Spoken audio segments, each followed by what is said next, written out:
Susan. Good morning! Buhag-hag ba hair natin? Mahangin sa labas. Windy, windy. Okay, so paano natin gagawing mas masarap pa ang goto at lumpiang toge? Alright. Toge. So ito, ginawa na natin yung... I can get that. Ayan, yung takip. Okay, ginawa na natin yung ating goto, of course. Meron tayong beef dito. Lahat Yes. mas masarap, maraming buto. Kasi nandun yung lasa talaga ng beef. And of course, ginawa natin mas masustansya. As you can see, nilagyan natin ng malunggay. I love malunggay. Alam niyo ba, malunggay has more vitamin C than oranges. Yes. Okay, so yan nilagyan natin So, malunggay. talagang pakulula lahat yan. And then here, meron tayong toge. Lumpiang toge. So ito, naggisa tayo ng gulay. Meron tayong mga kamote, Oo. carrots. Aha. Meron pampalasa dyan is the dried shrimp. Oh, I love that shrimp. Yes. At syempre may sili ka nilagay? Konti lang. Konting Ah. sipa lang. Since Masarap. malamig ngayon. Oo So, nga, ayan. mapainit. So pinalot na natin yan, di ba? Yes. So ayan, So, balot balot natin sa natin. lumpia wrapper. So we have here some rolls. Seal it and then fry. Masarap pag fried. Crispy. Napakaubod ng lutong. Always remember, kailangan mainit ang mantika para crispy. Oo. Mas better kung meron kayong pan-drain, di ba? Just drain Ng lang para kahit oil. pa paano matanggal ang oil. Yes. Alright. So nakikita natin sa aking kanan, no? Si Luan. Ayan, nagkakagulo na sila Si doon. nagkakagulo talaga sila. Si Suzy, si Connie, si Igan, si Drew, lahat nag-enjoy na. Bakit ako walang bowl? Oo Okay. nga. So anyway, nagsaspring ka. How do you make it different and more tasty Okay, than the usual? So this one, you usually add, kung gusto mo may karne or Oo. wala. Oo. And then if you want, pwede nyo lagyan ng tinapa flakes Oo. or bangus. Uy, sarap Pwede yan, mo ah. lagyan. And then yung sa sawsawan na lang minsan magkakaiba, magkakaroon ng personalidad. So you can toyo, suka. Toyo suka. But Yes. habang sinasabi mo sa akin yung sausawan, Ayan. pa-refill daw, sabi ng mga kasama Refill namin. ba? Refill kasi naubos na nila. Ayan. Yung nilagay kanina. Ubusan na. Okay, so sausawan ng lumpiang Sausawan. toge is, usually kasi kami, toyo at saka kalamansi. How about the other choices? Suka! Ay, pamabilis. Ito na po. Usually, vinegar, bawang, tsaka paminta. Vinegar, bawang, paminta. Paminta. Suka. Din yan, Oo, yun talagang sausawan. Talagang, pag yung mga nagbebenta sa streets, suka ang nilalagay. Okay. Can we say that this is the perfect combination para sa ating morning na maulan? Yes, ayan. Syempre kasi mainit, very hearty, so it warms our body. Plus thick siya, so talagang nakakainit ng katawan. Oo, busog na busog kayo pagkatapos ito for sure. Oo, Baka busog. nga hindi na kayo mag-lunch eh. Merienda na. Pag merienda, ganito pa rin ang merienda nyo. Why Pwede not? rin merienda That's to. very healthy. Dagdagan nyo na ng gulay talaga. No, I Oo, love malunggay. healthy na tayo. At saka ito lang, makakuha ka na ng malunggay. Dito sa GMA, may malunggay. May tasan Tama. tayo. O guys, Tama. kamusta ang pagkain nyo? Kamusta? Ayaw nila Ayan. magsalita kahit na may mic doon. So sobrang sarap talaga. So Ayan. any other advice, chef, para mas mapasarap pa ang lahat ng luto nyo ngayong tag-ulan? Actually, just mas masasarap pag malapot, mainit, always painitin nyo, and then healthy, add vegetables. Healthy vegetables. Oo. Kasi ang gulay, healthy na, tapos nagpapatamis pa. A little true. sweet to your food is fine. At least natural. All the natural ingredients. Favorite ko, bichuelas at saka sitaw. Next time, lagyan next natin time. yung toge na, Oo. tauge natin. Tauge, Or toge, yes. tauge. Oh, whatever. Basta yun na yun, basta masarap. Ayan. Yun na yun. Maraming salamat, Chef. No problem. Thank My you. pleasure. Good Thank you for morning. coming on Ayan. such a rainy day. Yes. Ako, pag lumas nga pala kayo, mag-ingat kayo kasi medyo malakas. Napakaubod ng lakas talaga ang hangin. nga, dito. Nakikita niyo yung hair namin, lumilipad lang kung saan-saan. Ito na ang finished product natin ng Yes, guys. toge. Ayan. Guys, ayan. Sige, mag-enjoy na Ayan. kayo dyan. At, syempre, Drew. Mainit na mainit yan. Gutom to, mga to, chef. Yan, syempre Thanks. ramdam natin, di ba, na lakas ng hangin, lakas ng bagyo nitong bagyong Pedring na to. At syempre kahapon din na feature natin dito sa unang hirit. Yung binabantayan natin yung Marikina, isa sa mga lungsod na binabantayan natin dahil syempre doon sa nangyari 2 years ago sa kanila, nung nagkaroon ng bagyong Ondoy, nakahapon nga na feature natin yung paggunita nila doon, yung memory nung nangyari sa kanila 2 years right. ago. Pero balita ko mukhang hindi na pwedeng gulatin ng kahit anong bagyo ang taga Marikina ngayon dahil syempre yung paghahanda nila medyo malupit na din.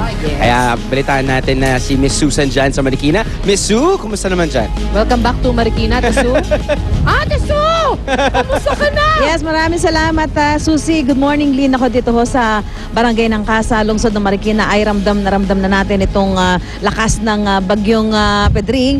dahil bukod sa malakas na hangin ay may malakas na ulan na dinadala rin ito. Sa katunayan, ito pong Marikina River na nakikita nyo ngayon sa aking likuran ay nasa alert level number 1 na. Ito po umabot na sa 15 meters yung taas, kaya nagdeklara na sila ng alert level number 1. Ibig sabihin, yung mga residente po na nakatira dito sa mga barangay na maaaring magkaroon ng mga pagtaas ng tubig ay kinakailangan maging alerto na at nagkaroon na rin ng deployment ng mga rubber boats para sa posibleng paglilikas sa mga ito sakaling magtuloy-tuloy ang pagtaas po ng tubig dito sa Marikina River. At kanina, yung isa nga sa mga unang kailangan magkaroon ng deployment ng mga rubber boats ay itong barangay Nangka. Dahil kung matatandaan nyo po, nung bagyong Ondoy, itong barangay Nangka ang isa sa mga grabing sinalanta dahil napakataas ho naging tubig baha dito. Yung nakikita ho ninyo sa kanang bahagi nitong aking kinalalagyan, ito po mga inflatable tires, ito mga floating gallons, water gallons.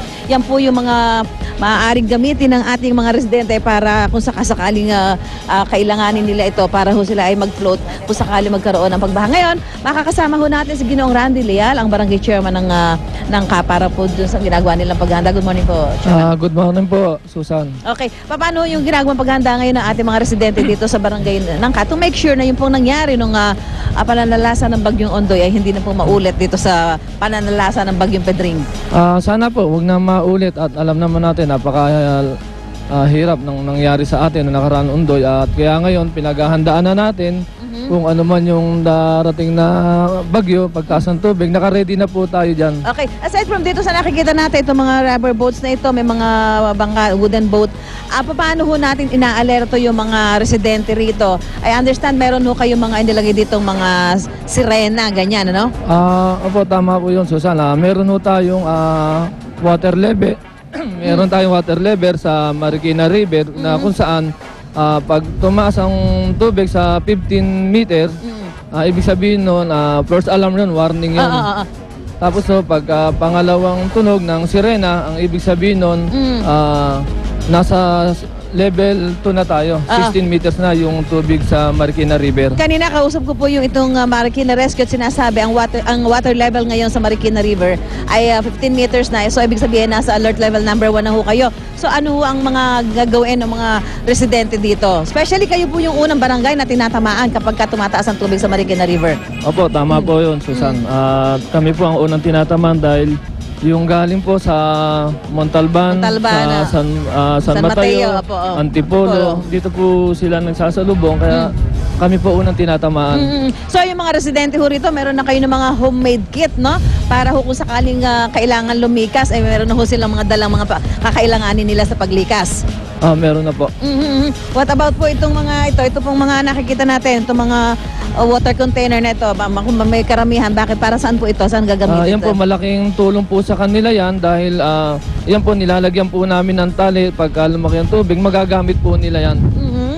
At syempre yung mga bahay ho dito, meron din silang kanya-kanya mga ganito para hindi naman ho sila kapusin kung sakaling maubos itong ating nandito ngayon sa may ilog po. Meron po tayo niyan. Meron din po sila sa bahay-bahay nila niyan tsaka yung salbabida po.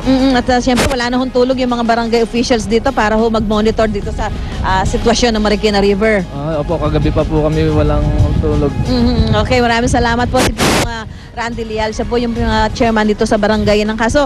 Ito po pinapaalalahanan po natin yung ating mga kababayan, especially yung mga nakatira po dito sa mga gilid ng Marikina River. Ito mga nandito sa barangay Nangka na maging alerto po tayo. Inilagay na nga po sa alert level number 1 ang Marikina River dahil umabot na po sa 15 meters ang water level. Nagkaroon na po ng pagdidispatch ngayon ng mga rubber boats doon sa mga barangay na maaaring maapektuhan kung sakaling magpapatuloy ang tubig na ilalabas nitong bagyong si Pedring dahil ang Metro Manila ay nasa ilalim po ngayon ng signal number 2. So makapagliligtas po sa atin ay ang pagiging alerto at handa sa lahat ng oras. Maraming salamat po, Chairman. At mula po rito sa barangay ng Marikina City, back to studio po tayo.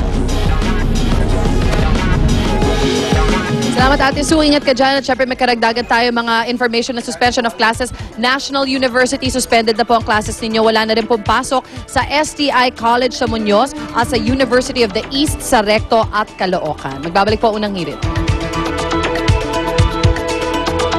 Kaya the Malunggay is for you.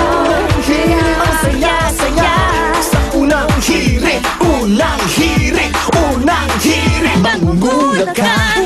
Unang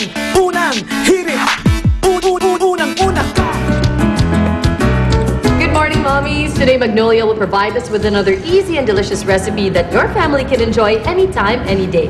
And as usual, kasama ko si Chef John. Hi, Chef. Hi, Suzy. Ano ba recipe natin for today? Okay, sawa na ba kayo sa plain rice? Well, gagawa tayo today ng pineapple rice gamit ng dairy cream. It is fortified with vitamins A, D, and E with no cholesterol and 0% trans fat. At with Mom's reliable partner para maging mas malinamnam kahit simpleng pagkain. Kaya ang dairy cream ay pinipili ng mapiling ina.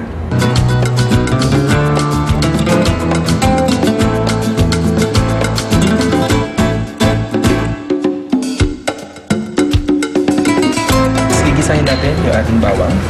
Okay, so isunod na natin yung ating chicken tocino. Once na nag-change ng color yung ating chicken tocino, ilagay na natin yung ating fresh pineapple, ang ating raisins or pasas, at ang ating cashew nuts. Pwede na natin ngayon ilagay yung ating cooked rice, toyo, konting asin, at sili. Haluin lang natin ito na mabuti.